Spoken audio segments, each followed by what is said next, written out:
আকাশবাণী কলকাতা স্থানীয় সংবাদ পড়ছি সুদীপ বসু। প্রথমে বিশেষ বিশেষ খবর। বাংলার বাড়ি প্রকল্পে ১২ লক্ষ উপভোক্তাকে বড়দিনের আগেই প্রথম কিস্তি টাকা দেওয়া হবে বলে রাজ্য সরকার জানিয়েছে। রাজ্য সরকারের আবেদন মতো প্রাকৃতিক বিপর্যয়ের মধ্যে পড়া রাজ্যগুলির জন্য বিশেষ আর্থিক প্যাকেজের অনুমোদন দেবে কেন্দ্রীয় সরকার। স্বনির্ভর গোষ্ঠীগুলিকে আর্থিকভাবে আরও শক্তিশালী করে তুলতে অতিরিক্ত ১০ কোটি টাকা বরাদ্দ রাজ্যের। নিম্নচাপ ও পশ্চিমী ঝঞ্ঝার প্রভাবে দক্ষিণবঙ্গের জেলাগুলিতে আজ হালকা বৃষ্টি হয়েছে। বিজয় হাজারে ট্রফি ক্রিকেটে বাংলা ৬ উইকেটে দিল্লিকে হারিয়ে দিয়েছে। আইএসএল ফুটবলে যুবভারতী ক্রীড়াঙ্গনে ইস্টবেঙ্গল মুখোমুখি হয়েছে জামশেদপুর এফসির। আসছি বিস্তারিত খবরে।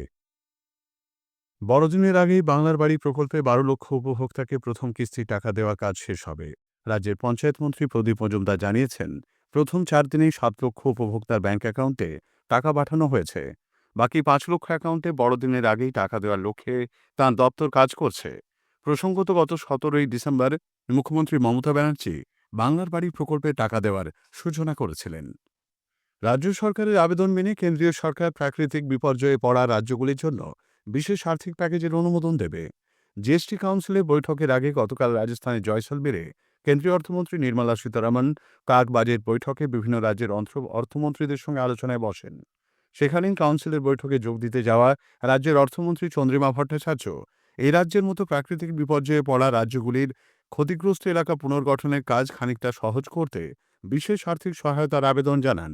কেন্দ্রীয় মন্ত্রী তা মেনে নিয়ে ওই সমস্ত রাজ্যগুলির জন্য বিনা সুদে ঋণ দেওয়ার ব্যবস্থার বিষয়ে সম্মতি দিয়েছেন বলে নবান্ন সূত্রে খবর। পাশাপাশি বিভিন্ন রাজ্যকে ৫০ বছরের জন্য বিনা সুদে যে ৫০% হারে ঋণদানের সুবিধা দেওয়া হয়, তার সুবিধা যাতে রাজ্য পায় সে বিষয়টি দেখবেন বলেও কেন্দ্রীয় অর্থমন্ত্রী আশ্বাস দিয়েছেন। উল্লেখ্য, আজ জয়সলমীরে ৫৫তম জিএসটি কাউন্সিলের বৈঠক বসে। কেন্দ্রীয় অর্থমন্ত্রী নির্মলা সীতারামনের পৌরোহিত্যে বৈঠকে রাজ্যের প্রতিনিধিত্ব করেন অর্থমন্ত্রী চন্দ্রিমা ভট্টাচার্য। স্বনির্ভর গোষ্ঠীগুলিকে আর্থিকভাবে আরও শক্তিশালী করতে রাজ্য সরকার অতিরিক্ত ১০ কোটি টাকা বরাদ্দ করেছে। আনন্দধারা প্রকল্পের আওতায় এই বরাদ্দ করা হয়েছে। এই সিদ্ধান্তের ফলে ১২ লক্ষের বেশি স্বনির্ভর গোষ্ঠী ও তাদের সঙ্গে জড়িত ১,২১,০০,০০০ পরিবার উপকৃত হবেন। প্রসঙ্গত, এর আগে রাজ্য সরকার স্বনির্ভর গোষ্ঠীর জন্য অনুদান বাড়ায়। ২০২১-২২ আর্থিক বর্ষ থেকে এই অনুদানের পরিমাণ দ্বিগুণ করে ৫০০ কোটি টাকা করা হয়েছে। ৫০০ কোটি টাকা থেকে করা হয়েছে ১,০০০ কোটি টাকা। রাজ্যের সমবায় ব্যবস্থাকে আরও মজবুত করতে সরকার এবার জেলায় জেলায় অতিরিক্ত জেলা শাসক পদমর্যাদার একজন আধিকারিককে নিয়োগ করার সিদ্ধান্ত নিয়েছে। সমবায় দপ্তরের সঙ্গে সমন্বয় রেখে তাঁরা জেলায় জেলায় সারা বছর ধরে কাজ করবেন। প্রত্যেক মাসে সংশ্লিষ্ট জেলার সমবায় তাদের মাধ্যমে দেওয়া ঋণ, ঋণের হার বৃদ্ধি, নতুন সদস্য প্রভৃতি বিষয়ে রিপোর্ট তৈরির দায়িত্বেও থাকবেন এই আধিকারিকরা। রাজ্য সরকারের প্রস্তাব মেনে আচার্য তথা রাজ্যপাল সিভি আনন্দ বোস ডক্টর রফিকুল ইসলামকে আলিয়া বিশ্ববিদ্যালয়ের স্থায়ী উপাচার্য হিসেবে নিয়োগ করেছেন। উল্লেখ্য, রাজ্যের ৩৬টি বিশ্ববিদ্যালয়ের মধ্যে এখনও পর্যন্ত ১৬টিতে উপাচার্য নিয়োগ করা হয়েছে। বাংলাদেশে মতুয়ারা কিছু কিছু জায়গায় অত্যাচারিত হচ্ছেন বলে বনগাঁর সাংসদ কেন্দ্রীয় জাহাজ প্রতিমন্ত্রী শান্তনু ঠাকুর অভিযোগ করেছেন। বাংলাদেশের অন্তর্বর্তী সরকার সংখ্যালঘুদের উপর অত্যাচার বন্ধে কোনো পদক্ষেপ নিচ্ছে না বলেও তিনি মন্তব্য করেন। আজ বনগাঁতে একটি প্রদর্শনীতে যোগ দিয়ে একথা বলেন কেন্দ্রীয় প্রতিমন্ত্রী। যেটা হচ্ছে সেটা ঠিক হচ্ছে না। বর্তমান বাংলাদেশের অন্তর্বর্তী সরকার একদম নেগলিজেন্সি করছে সমস্ত সংখ্যালঘুদের প্রোটেকশনের ক্ষেত্রে। এটা ঠিক নয়। আমি প্রতিনিয়ত আমরা খোঁজ নিচ্ছি কোন স্থানে কি হচ্ছে না হচ্ছে। বিক্ষিপ্ত কিছু ঘটনা ঘটছে ওখানে অবশ্যই করে। স্পেসিফিক যে মতুয়াদের একটা বৃহত্তর গোষ্ঠী সেখানে ঢুকতে সাহস পাচ্ছে। কারণ তারা সংঘবদ্ধ। বিষয়টি নিয়ে ভারত সরকারকে ব্যবস্থা নিতে হবে বলে তৃণমূল কংগ্রেসের রাজ্য সম্পাদক কুণাল ঘোষ মন্তব্য করেছেন।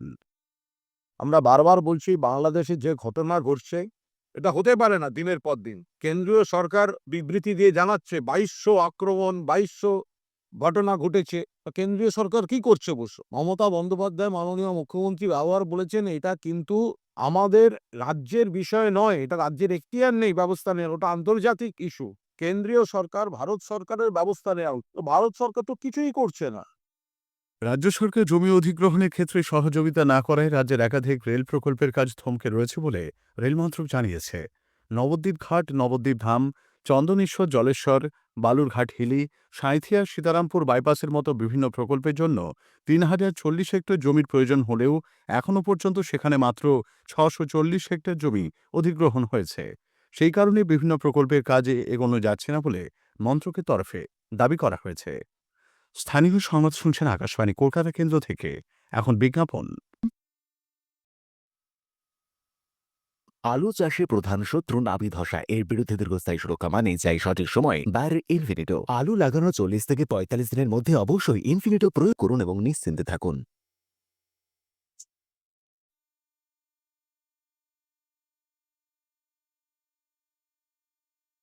আমাদের সংবাদ শোনা যাচ্ছে ইউটিউব চ্যানেল আকাশবাণী সংবাদ বাংলা, ফেসবুক ও ইনস্টাগ্রাম আকাশবাণী সংবাদ কলকাতা এবং এক্স হ্যান্ডেল এআইআর নিউজ কলকাতাতে। আরজিকর কাণ্ডে ন্যায় বিচারের দাবিতে joint platform of doctors West Bengal এবং অভয় মঞ্চের তরফে ডরিনা ক্রসিংয়ের কাছে ওয়াই চ্যানেলে অবস্থান বিক্ষোভ চলেছে। রাজ্য সরকার সন্দীপ ঘোষের বিরুদ্ধে চার্জশিট পেশে অনুমোদন না দেওয়ার কারণে তিনি জামিন পেয়ে গেছেন, এমনটাই অভিযোগ জয়েন্ট প্ল্যাটফর্মের। আজ সকালে মঞ্চের আকার নিয়ে পুলিশের সঙ্গে অবস্থানরত চিকিৎসকদের বচসা বাধে। আজ অবস্থান মঞ্চে সামিল হন বহু সাধারণ মানুষ। বিক্ষোভ চলবে আগামী ২৬শে ডিসেম্বর রাত পর্যন্ত। এদিকে ডাক্তারদের বিক্ষোভ কর্মসূচির প্রতি সমর্থন জানিয়েছেন বরিষ্ঠ কংগ্রেস নেতা অধীর রঞ্জন চৌধুরী। আরজিকরের ঘটনায় বিচারের নামে প্রহসন হয়েছে বলেও তিনি অভিযোগ করেন। বিচার হয়নি, বিচারের নামে প্রহসন হয়েছে। এই প্রহসন করবার নায়িকার নাম মমতা ব্যানার্জি। গর্ব করে বলেছিলেন আমাদের পুলিশ ধরে দিল, আরো বলেছিলেন আরো ৫-৬ জনকে ধরে দিচ্ছে ১ সপ্তাহের মধ্যে। সে ১ সপ্তাহ আজও পার হয়নি। মমতা ব্যানার্জির দল বলছে যে পশ্চিমবঙ্গ পুলিশকে সব তদন্ত দিলে ঝামেলা মিটে যেত। পশ্চিমবঙ্গ পুলিশের নাকি এতই ক্ষমতা যেটা সিবিআই পারেনি। প্রাথমিক বিদ্যালয়ে নিয়োগ দুর্নীতিকাণ্ডে সিবিআই আজ ধৃত সুজয় কৃষ্ণ ভদ্রকে ব্যাংশাল আদালতে তুললে আদালত তাকে ১৪ দিনের জেল হেফাজত দিয়েছে। সিবিআই সূত্রে জানা গেছে, তদন্তে অসহযোগিতা করার জন্য সুজয় কৃষ্ণ ভদ্রকে তারা নিজেদের হেফাজতে চায়নি। নিউ আলিপুরে বিপি পোদ্দার হাসপাতালের কাছে বস্তিতে আজ সন্ধ্যায় ভয়াবহ আগুন লেগেছে বলে খবর। দমকলের ১২টি ইঞ্জিন ঘটনাস্থলে রয়েছে। গেছেন মন্ত্রী অরূপ বিশ্বাসও। হাসপাতালের পাশে একটি বহুতল বিল্ডিংয়ের জানলায় আগুন ছড়িয়ে পড়েছে। ভবনটি খালি করে দিয়েছে প্রশাসন। এই মুহূর্তে যান চলাচল বন্ধ আছে দুর্গাপুর ব্রিজে। পাশের সেনা ক্যাম্প থেকে আগুন নেভানোর কাজে হাত লাগিয়েছেন সেনাকর্মীরা। উল্লেখ্য, গতকাল তপসিয়ায় বস্তিতে অগ্নিকাণ্ডে ১২৯টি ঝুপড়ি পুড়ে যায়। দক্ষিণ ২৪ পরগনার নামখানার মৌসুমী দ্বীপে একটি হোমস্টেতে আজ বিকেলে বিধ্বংসী আগুন লাগে। পর্যটকরা কোনো ক্রমে রক্ষা পেলেও কয়েকটি কটেজটি পুরোপুরি ভস্মীভূত হয়েছে। এই কটেজগুলিতে দমকলের কোনো ছাড়পত্র নেই, নেই অগ্নি নির্বাপন ব্যবস্থাও। এদিনের অগ্নিকাণ্ড পর্যটকদের নিরাপত্তা নিয়ে বড়সড় প্রশ্নচিহ্ন তুলে দিয়েছে। ঘটনার খবর করতে গেলে সাংবাদিকদের বাধা দেওয়ারও অভিযোগ ওঠে। মালদার হরিশ্চন্দ্রপুর থানা সালালপুরের বাড়ির সামনে থেকে দুষ্কৃতীরা এক ব্যবসায়ীর কন্যা সন্তানকে অপহরণ করে নিয়ে যাওয়ায় চাঞ্চল্য ছড়িয়েছে। জানা গেছে, আবরুজা খাতুন নামে বছর ৭-এর ওই নাবালিকা বাড়ির সামনের রাস্তায় খেলার সময় দুই যুবক মোটর বাইকে এসে তাকে তুলে নিয়ে যায়। হাওড়া স্টেশনের কাছে বেনারস রোডে ওভারব্রিজ নির্মাণের কাজ চলার জন্য ট্রেন চলাচল নিয়ন্ত্রণ করা হচ্ছে।